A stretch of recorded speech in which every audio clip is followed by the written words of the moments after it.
Good morning. I want to read to you a story written by Gordon Moyes. It's titled God as Business Partner. Many people think that praying and refusing to worry about practical problems won't make any difference. Praying about spiritual problems, yes. Praying about practical problems like meeting an impossible mortgage, finding the spare wheel not flat, or hoping the mobile phone you left on a city seat has not been pinched, no, that'd be a waste of time. Not the bloke I met in Western Australia. John Bridge was a contractor hauling clay for a brick making company, but his equipment was old and deteriorating, needing attention beyond his means. His bank resources ran out, his profitability declined, and the fierce competitive nature of his area of work meant that he could not meet his obligations. He was $80,000 in debt, and the Monia Brick Company was unwilling to back him into the future.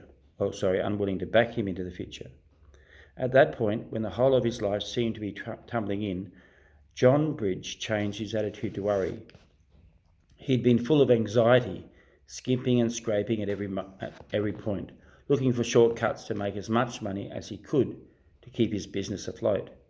But then John read a famous book, Mover of Men and Mountains by R.G.L. Tournier, the world's greatest earth-moving equipment manufacturer. Latournier told of taking God as his partner in business, and John decided to do the same. He made 4 rules. Rule 1, he would not cheat for a single cent. He would pay all his road taxes. He would make sure he dealt honestly with everybody. Rule 2, if God wanted him to go out of business, he would willingly go out of business. Rule 3, he would not try to drum up work as before, but would allow God to open up the way for him.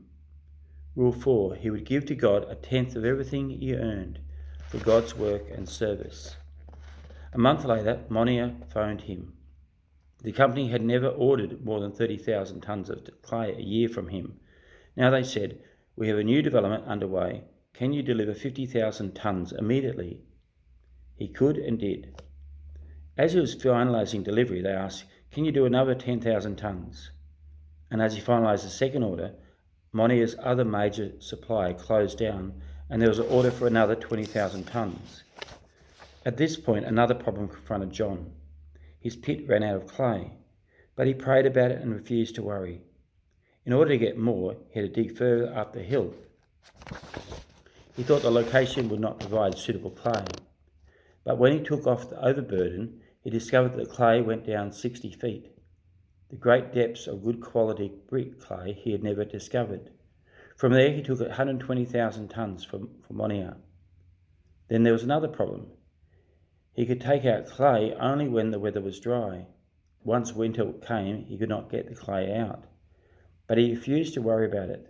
That was God's problem. And it just so happened that the year John made God his business partner, it turned out to be the driest year on record. He took out more clay.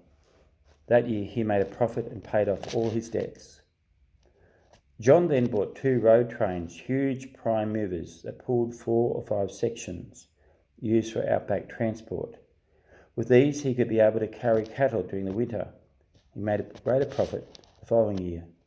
Today, bridge contractors across the nation, operating especially in Western Australia, Queensland and the rest of New South Wales. When John told me about this, I asked, "What changed your mind?" And he quoted a verse from the Bible.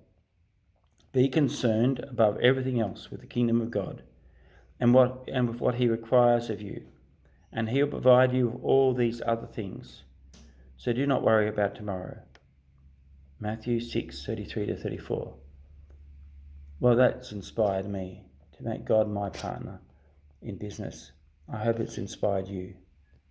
Walk with God today and share with him every step of your journey. God bless you.